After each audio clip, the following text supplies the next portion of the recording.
Victoire à l'agneau. Alléluia. Victoire à l'agneau. Alléluia. Victoire à l'agneau. Alléluia. Victoire à l'agneau. Alléluia. Oh, glory to God. Père Céleste, maintenant que nous sommes unis à la parole, nous sommes unis à cette grande théophanie, assis dans les lieux célestes en Jésus-Christ, assis dans ces corps, paroles qui ont été créés à l'ouverture de la parole. Ce que la Bible appelait Sion, la grande montagne sainte de l'Éternel. Ce que la Bible appelait la grande Jérusalem d'en haut. Tous ces codes que la Bible a dû donner en empruntant le langage humain parlaient simplement de nous exactement. Voilà pourquoi ce matin, ayant reconnu cette position, nous demandons à ce que ces corps physiques s'alignent pendant que nous sommes en train de mettre ce champ électromagnétique autour de nous. Nous voulons que ces corps s'alignent afin que ce corps soit utilisé comme un micro et que ton peuple écoute quelque chose. Ainsi descend l'assistance et parle et écoute afin que ce que nous dirons puisse apporter un plus dans la compréhension des Écritures de ton peuple. Ainsi dit, nous te disons, dans le nom de Jésus-Christ. Amen. Nous sommes très heureux d'être encore ici cet après-midi. Vous pouvez d'abord vous mettre, parce que je suis en train, je n'ai presque rien prévu de concret là, mais bon, j'avais trop d'histoires avec une longue semaine qui s'est déroulée. On était un peu à tirer à gauche et à droite. Mais bon, et on va essayer de voir qu'est-ce que on peut dire ici. Qu'est-ce qu'on pourra dire? Ok, nous allons essayer de répondre à une question cet après-midi. La question à laquelle nous allons nous poser, ce sera un sous-thème qui va partir d'un thème. Le grand thème, nous n'allons pas déroger à la règle parce que le pasteur avait déjà commencé avec l'enseignement sur les Bibles.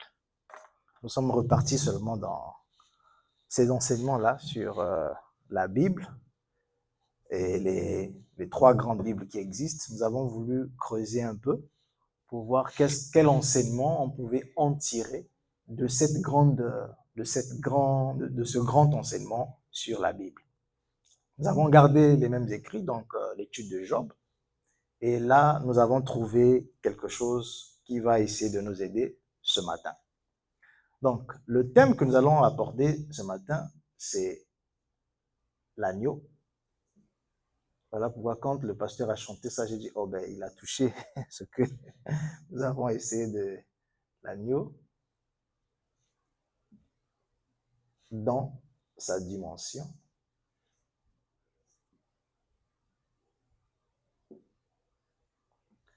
léonine. Donc l'agneau dans sa dimension léonine, nous avons 2 points. Excusez-moi. Nous allons tout ouvrir parce que nous avons reçu Malachie 4 qui a tout défait. Donc ça sera très simple tout à l'heure là. Autorité et restructuration de l'ordre humain. Donc nous allons voir l'autorité et la restructuration de l'ordre humain. Et vous allez voir, c'est un peu complexe, mais le sous-titre va nous appeler à comprendre déjà ce que nous voulons dire. Le sous-titre de ce petit thème, c'est le pourquoi de toute chose. Donc, pour comprendre l'agneau dans sa dimension léonine, nous allons découvrir le pourquoi de toute chose. Parce qu'aujourd'hui, nous nous posons beaucoup de questions. Pourquoi tout ne marche pas? On regarde la dernière explosion en termes d'avancée, c'était l'explosion ecclésiastique, d'après le frère William Branham. Le repos de l'humanité ou l'espoir de l'humanité portait sur la religion. Seulement, nous avons constaté que même dans la religion, tout ne marche plus. Alors, nous nous sommes posé la question, le pourquoi de toute chose. Mais pourquoi ceci arrive? Pourquoi nous avons aujourd'hui, dans le monde des églises, des Judas Iscariotes? On en voit, et déjà la citation qui venait d'être lue ici, sur ceux qui montent du haut de la chair, avec tant d'hypocrisie dans les cœurs. Je me suis posé la question, pourquoi tout cela? Assurément, dans la Bible, dans le message, nous aurons les réponses, ou nous aurons la réponse à cette grande question. Mais cette grande question, sa réponse est ici. La réponse à cette question, elle est ici. Alors, nous allons étudier avec vous en peu de mots. Nous allons aller un peu dans le livre de Job. J'étais en train de m'amuser un peu à la maison, j'étais en train de revoir un peu mes notes. Je suis tombé sur une vidéo, ça ce sont des gens, des scientifiques et autres. Ils avaient posé une question, ils se sont dit, pourquoi tant de mal sur la terre? Et pourtant, les églises pilulent. Et pourtant, on devrait aujourd'hui on dit, quand on parle des églises, on parle de Dieu. On parle de Dieu, mais pourquoi avec tout ce que nous avons aujourd'hui comme église, mais pourquoi tant de mal? Ils ont donné la bonne réponse parce qu'il n'y a plus d'humains sur la terre. Et or, nous nous rappelons que dans Genèse, il est dit qu'au commencement, Dieu créa l'homme à son image. C'est cet homme-là que Dieu a créé à son image qui n'est plus sur la terre. Et voilà les conséquences de ce qui se passe aujourd'hui. Voilà pourquoi nous n'allons pas anticiper. Nous allons, s'il vous plaît, on va se tenir debout, rapidement rentrer dans les Écritures. Je vais rapidement prendre la Bible. Je vais rapidement prendre la Bible dans le livre de Job, comme cela a été lu dans les jours passés. Nous allons dans le livre de Job, Job 38. Job, le chapitre 38. Nous allons commencer au verset 1. Alors l'Éternel répondit à Job du sein de la tempête et dit, je suis dans la version Oswald, Osterwald, peut-être que vous n'allez pas ressentir peut-être la même traduction que la vôtre, et dit, qui est celui qui obscurcit les plans par des discours sans science?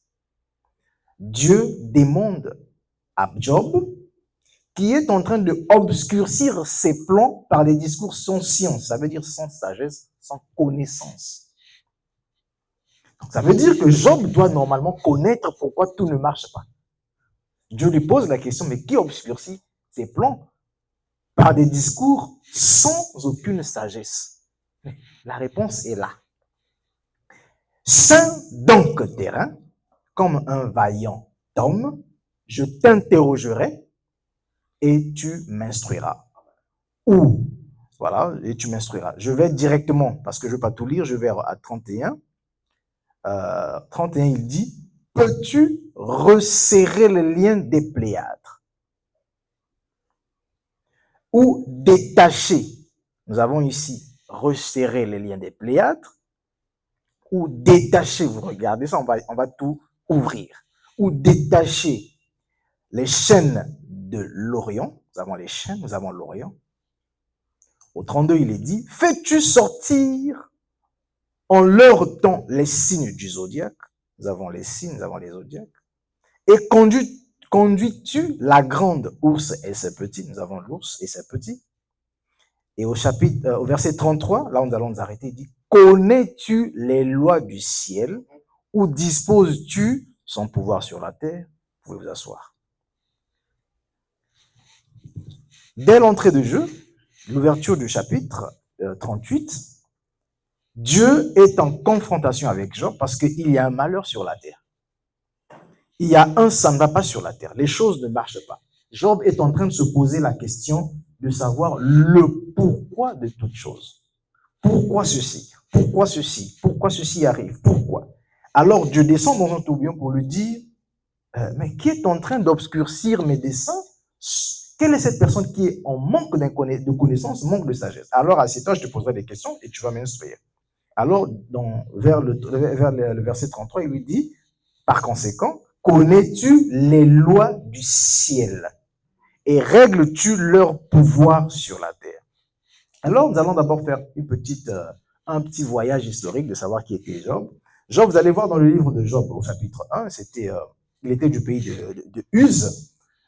Il a vécu vers l'Arabie, là-bas. Il n'était pas hébreu, donc il n'était ni hébreu ni juif. Et Job a vécu dans la période, on peut placer Job un peu juste après le déluge. Il n'a pas vécu avec les Moïse. C'est quelqu'un qui a vécu vraiment dans la période des patriarches là-bas. Donc, et à cette période-là, vous allez remarquer quand vous allez lire ici, nous avons vu dans la Bible, on a cité un nom, Orion, qui est différent de l'Orient. L'Orient ici est une orientation géographique qui s'oppose à l'Occident. Et cet Orient ici, c'était une appellation d'une divinité. À l'époque, au Moyen-Orient, on appelait la plus grande divinité, vous allez revoir ça si vous faites les études de, comment ça s'appelle ça, l'Égypte antique, tout ça, vous allez retrouver que non, ils avaient la plus forte divinité, c'était Orion. Comme on dirait aujourd'hui, Jésus. Voilà pourquoi, quand on écrit la Bible, on parle de l'Orient.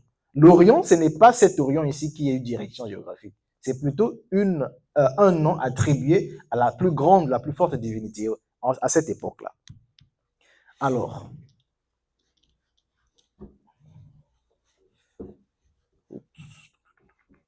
ça sèche rapidement là.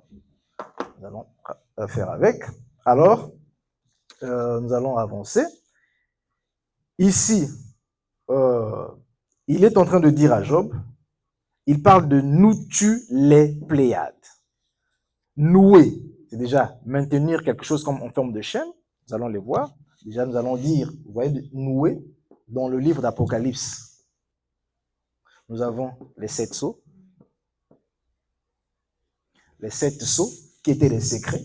Or, ici, Job déjà nous annonce les sceaux. Donc, ça veut dire que non, la réponse à cette question, le pourquoi de toute chose, nous devons dénouer les chaînes, les cordages de l'Orient. Or, l'Orient, c'est qui? C'est le Seigneur Jésus-Christ lui-même. Alors, nous allons délier les cordages, ça veut dire nous allons briser le sceau pour comprendre le pourquoi de toute chose. On avance. Et les Pléiades. Qu'est-ce que les Pléiades? Les Pléiades, que nous venons de lire, sont une constellation. Pléiades. Les Pléiades sont une constellation d'étoiles. Or, dans le livre d'Apocalypse au chapitre 1, vous allez voir qu'on dit ceci. Quand Jésus est mort, il est ressuscité, il a vaincu, il est parti s'asseoir à la droite du Père. C'est quoi la droite du Père? Regardez dans la Bible, à la droite du Père, on va dire que non, il y a sa main. Et dans sa main, il a 7 étoiles. Donc, ça veut dire que la droite du Père, ce sont les Pléiades. Les Pléiades, qui sont les constellations d'étoiles, qui faisaient quoi ces Pléiades? Étaient, dans le livre d'Apocalypse, c'était quoi? Les 7 yeux de Dieu. Ou encore, c'était quoi? Les 7 cornes de l'agneau, qui étaient quoi? La protection. Donc, quand on parle du trône, tout ça, ce n'est que la protection. Or, ici, Job déjà est en train de nous montrer, pour comprendre le pourquoi de toute chose, il faudrait observer. Je ne serai pas très long, il faudrait juste observer la position, qu'est-ce qui se passe réellement. On va briser ici et on va savoir le pourquoi de toute chose. Nous allons essayer d'aller dans le livre d'Apocalypse. On dit que les Pléiades, voilà, les Pléiades annonçaient les saisons. Voilà pourquoi à chaque saison de l'humanité, je pourrais dire, une étoile se détachait de la main de l'Orient, si on parlait en termes de l'Orient. Donc une étoile se détachait de la main de Jésus, de Christ, de cette grande divinité, et venait influencer le peuple et va s'ouvrir ce qu'on appelle les âges de l'Église. Alors, Apocalypse chapitre 1, 16. Apocalypse chapitre 1 nous dit quoi? 16. Chapitre 1, 16. Il nous dira ceci. Il avait dans sa main droite 7 étoiles. C'est ce que nous voulons dire. 7 étoiles, ce sont les prophètes. C'est ce que Job ici appelle les Pléiades. Ce sont des 7 étoiles. Et quand Job parle des Pléiades, des étoiles, il ne parle que des prophètes. 7 étoiles. Une épée aiguë et tranchante sortait de sa bouche. C'est la parole qui sortait de la bouche de ses prophètes. Et cette parole-là aura de l'effet quand on va répondre à cette question, à cette préoccupation. Et son visage ressemblait au soleil dans toute sa force. Ok? Et Apocalypse 5, 6 nous dira ceci. 5, 6. Apocalypse 5, 6. Je suis dans quoi là? Apocalypse 5, 6, ok. Et je regardais, voici au milieu du trône 4 êtres vivants et au milieu des anciens un agneau. Là, il était immolé, il avait 7 cornes, 7 yeux. C'est ce que nous venons de dire ici. Ce ne sont que les prophètes. Bon, alors, nous allons avancer. Nous allons répondre à la question, le pourquoi de toute chose. Alors, nous rentrons dans ce grand thème. Vous allez remarquer ceci. Pourquoi tant de malheurs? Pourquoi tant de difficultés? Pourquoi tant de situations? Pourquoi le désordre? Pourquoi? Il faudrait observer la position de l'agneau sur le trône. Si vous arrivez, je ne parlerai pas d'abord de l'agneau, parce que l'agneau et léonine, ça vient juste du lion, hein? C'est juste le lion qu'on a voulu un peu donner, voilà. Donc ici, l'agneau et le lion. Ces deux onctions ici, on ne parle que de Christ, donc de la parole. Il faut remarquer, à quel moment, si on veut parler dans un langage vraiment terre à terre, on parlerait de Dieu, à quel moment Dieu est agneau. Et quand il est agneau, automatiquement, il exerce sur l'humanité une autorité et une restructuration. Quand il est agneau, il y a une autorité qui est exercée sur l'ordre humain et il y a une restructuration. Et quand il devient lion aussi, alors qu'est-ce qu'il faut faire? Il faut observer Dieu. Où est-il exactement? Pendant que le malheur s'abat sur la terre, pendant que nous remarquons tout ce désordre, est-ce qu'il est agneau? Est-ce qu'il est lion? Si vous répondez à la question, automatiquement, vous rentrez dans la paix. Vous n'allez plus souffrir. Vous n'allez plus souffrir. Alors, qu'est-ce que la Bible ou le message nous dit? Nous avons constaté le comportement humain. Vous allez voir, le comportement humain a évolué. L'homme, d'abord, était manger du cru. Et une fois qu'il découvre le feu, il va commencer. Bon, le principe du feu. Une fois qu'il découvre le principe du feu, il savait que pour qu'il y ait le feu, ça c'est en théorie qualité autre, il fallait rassembler 3 éléments. On ne va pas rentrer dans les éléments qui forment le feu. Et une fois qu'il découvre le principe du feu, l'homme va quitter au fait de manger de la nourriture crue et a commencé à manger de la nourriture cuite. Ceci a eu une influence directe sur son vécu. Et aujourd'hui aussi, vous allez voir que tout le monde a maintenant un appareil téléphonique, un téléphone portable, tout ça. C'est pourquoi? C'est parce que l'évolution de la science influence directement le comportement humain. Si seulement sur l'évolution de la science et influencer directement le comportement humain, à combien plus forte raison Dieu qui est l'auteur de la vie sur terre. Voilà pourquoi il est question de savoir avec Job que c'est la position de l'étoile qui influence, qui transmet aux humains un comportement. Ce n'est pas que quelqu'un se lève un matin et commence à agir de cette manière. Il y a quelque chose, il y a une influence. Il reçoit une influence de quelque part. Or, il s'avère qu'une fois que les étoiles ici sont finies d'être envoyées sur la Terre, après les étoiles vient le jour. C'est le soleil qui brille. Alors, le soleil également influence la Terre. Nous allons aller dans l'agneau. Vous connaissez déjà l'agneau, c'est Christ, c'est la parole et autres. Nous allons essayer d'aller dans what is the works of God. Après, nous allons voir ce qu'il fait. Nous allons voir. Excusez-moi.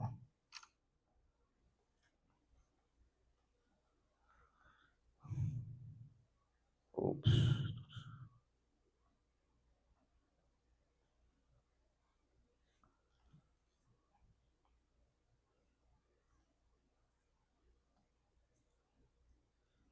Je suis en train de chercher à retrouver mes notes ici, là, mais c'est comme si tout a disparu, là. Tout a disparu.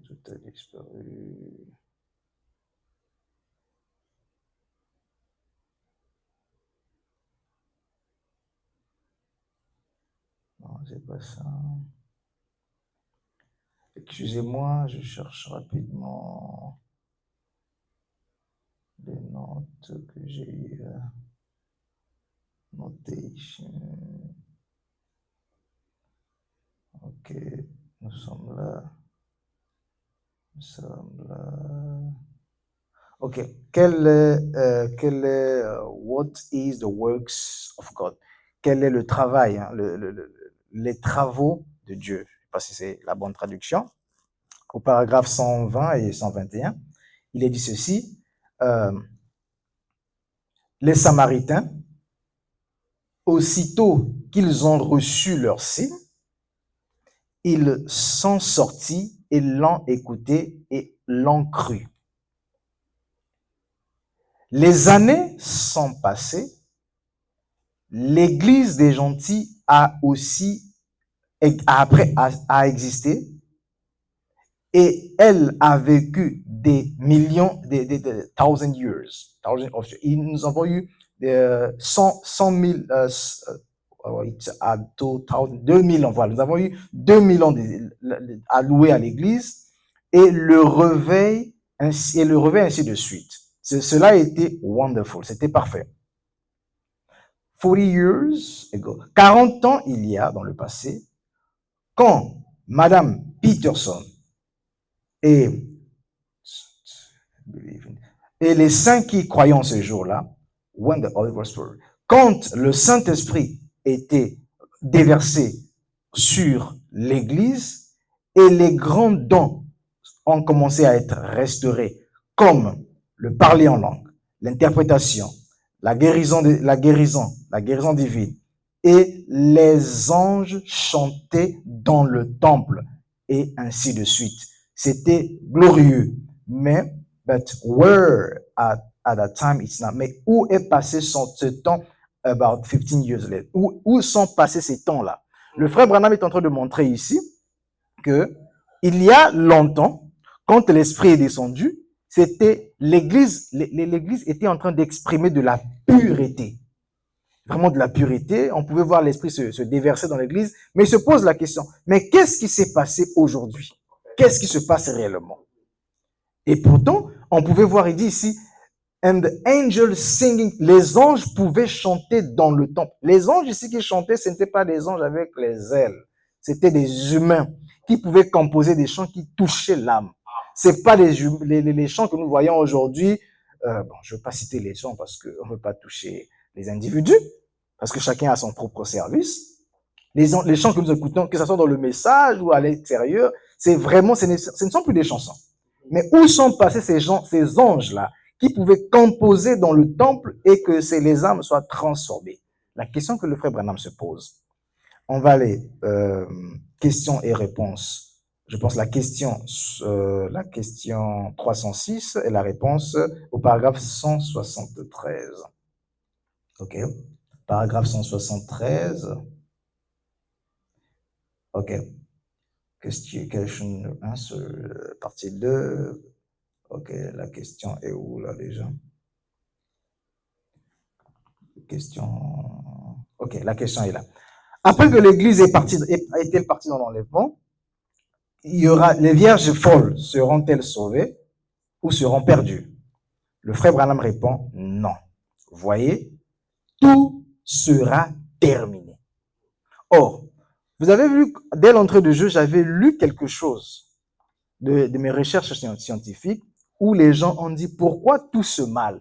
Eux-mêmes, ils répondent que c'est parce que l'humain, il n'y a plus d'humain sur la terre. Et ils ne confirment que ce que le frère Branham avait dit, que non, tout sera terminé. L'église des gentils, tout sera terminé quand l'église des gentils sera prise, quand elle ne sera plus sur la terre. Et quand l'église des gentils n'est plus sur la terre, l'Esprit de Dieu quitte la terre. L'Esprit de Dieu, nous avons vu ça dans les jours passés, l'Esprit de Dieu ne sont pas des éléments imaginaires, mais l'Esprit de Dieu sont des humains. Quand on parle de l'Esprit de Dieu, ce sont les hommes. Ce ne sont pas ces corps ici, parce que ces corps, il faut les mettre déjà à l'écart, mais ce sont les hommes créés à l'image de Dieu. Et il dit que l'Esprit de Dieu quitte la terre. Et c'est fini. C'est fini. Et that's righteous is righteous. Et celui qui est juste se justifie davantage, et celui qui est saint se sanctifie davantage. Et in other words, the sanctuary becomes smoky. Et en d'autres termes, le sanctuaire est rempli de fumée. Where the attorney stands to plead the case. Là où l'avocat se tenait pour plaider les causes, Christ leave the sanctuary. Christ laisse l'autel. And his day of mediation is over. Et ses jours de la médiation est terminé. Son jour de la médiation est terminé. The rapture comes. L'enlèvement a eu lieu. He leaves from the sanctuary, goes forth and takes his own. Il quitte. Donc, il n'est plus l'agneau. Parce que quand il est agneau, c'est là où il y a, on pouvait retrouver l'Esprit de Dieu encore se mouvoir sur l'Église. Mais non, il quitte le trône d'agneau et va prendre le livre de la rédemption et réclamer tout ce qu'il a racheté. There is no mediatorial work. Il n'y a plus un travail de médiation.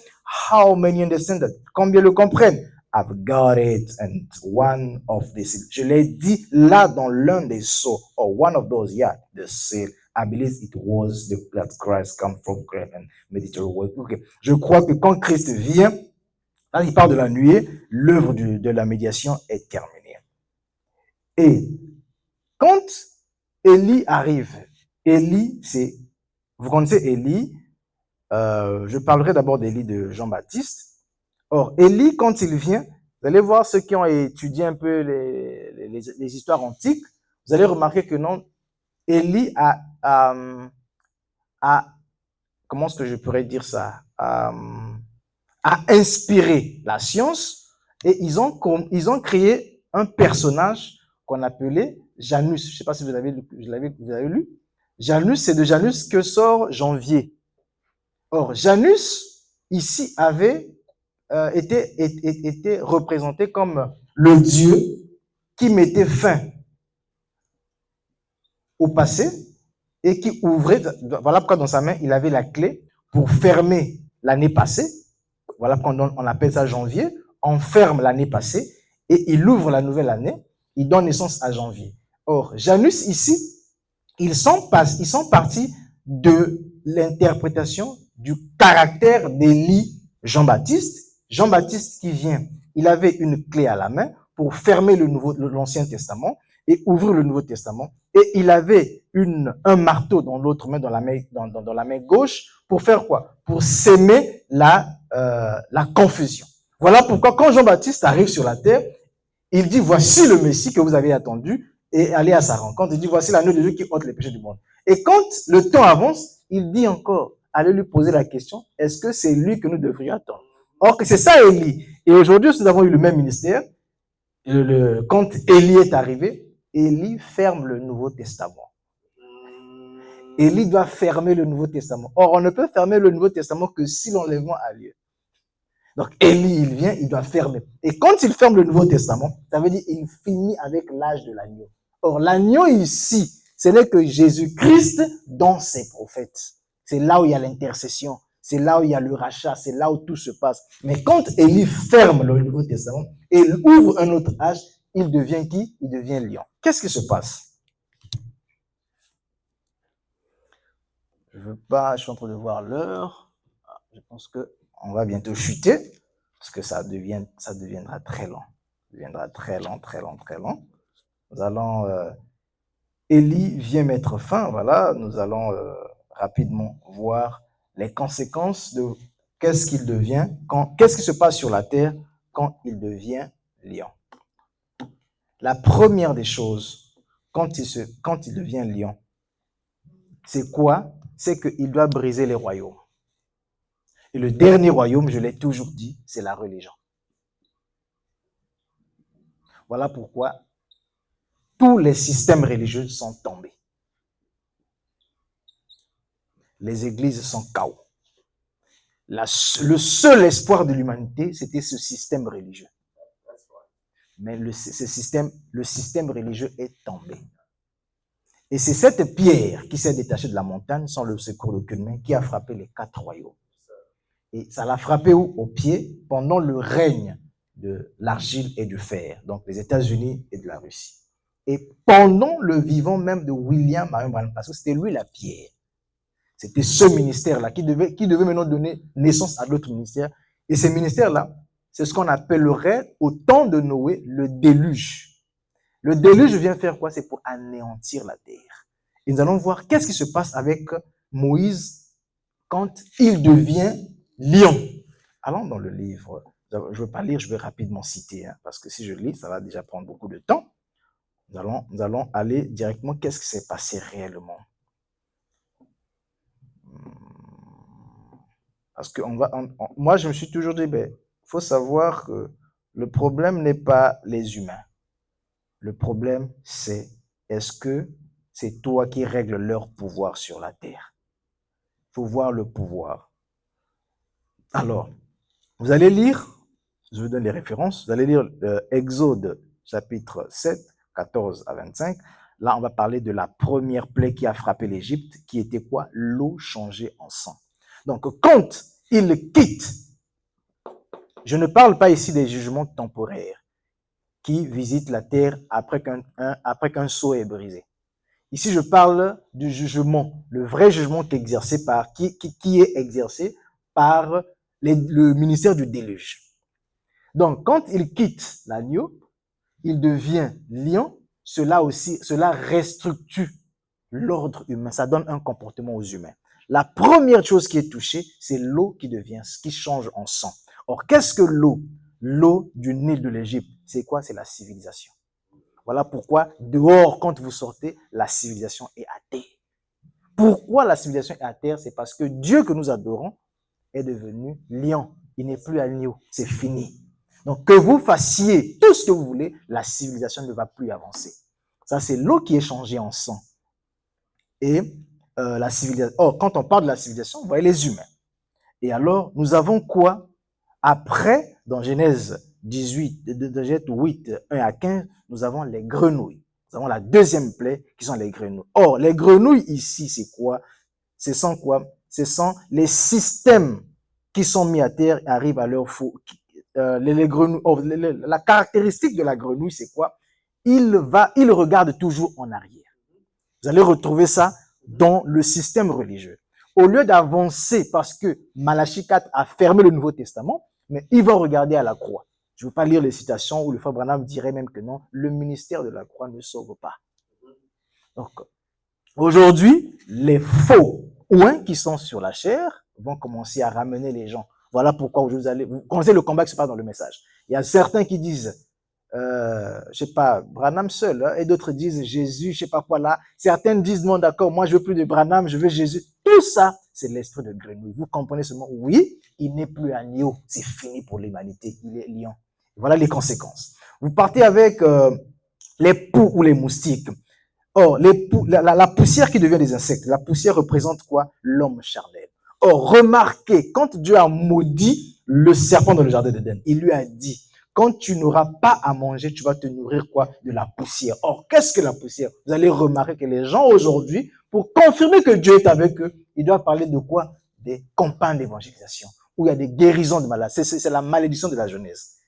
Ça n'a rien à voir. Le jour que nous allons rentrer dans l'arbre de vie, où j'ai un petit sermon là qui va essayer aussi d'aider.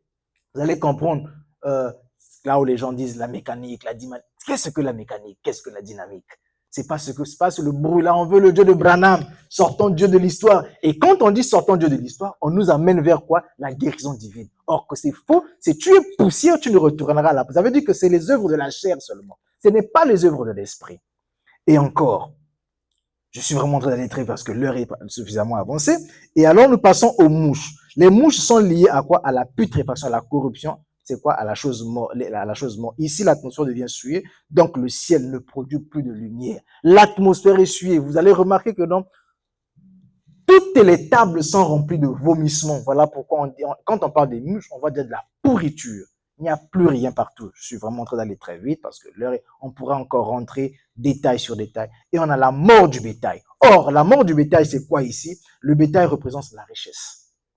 Or, nous avons deux types de richesse. Nous avons la richesse des fils de Dieu, parce qu'il est dit dans la Bible que non, c'est la bénédiction de l'Éternel qui enrichit et elle ne se fait suivre d'aucun chagrin. Alors, qu'est-ce que la bénédiction de l'Éternel? Les gens vont dire que la bénédiction de l'Éternel, c'est venir aux États-Unis, c'est à rouler des belles voitures. C'est faux. C'est guérir les malades, c'est faux. Nous allons montrer ça dans d'autres enseignements parce que c'est pas ça. Or, le bétail ici qui typifie la richesse, vous allez voir comment l'économie du monde est à terre.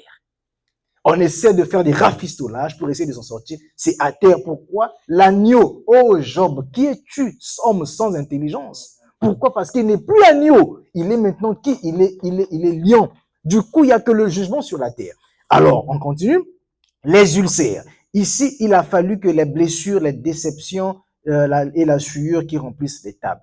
Les ulcères, c'est quoi? Ce sont les blessures. Aujourd'hui, vous connaissez l'ulcère, hein, comment est-ce qu'elle se manifeste sur la peau et autres là. Ce sont les blessures. Toutes les personnes aujourd'hui, quand vous parlez du système religieux, tout le monde est déçu.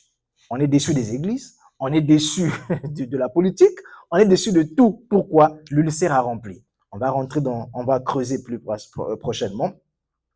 Et nous avons quoi après? Après l'ulcère, nous avons quoi? La grêle et le feu. Le feu représente la parole qui descend. Aujourd'hui, il y a des gens maintenant sur la terre.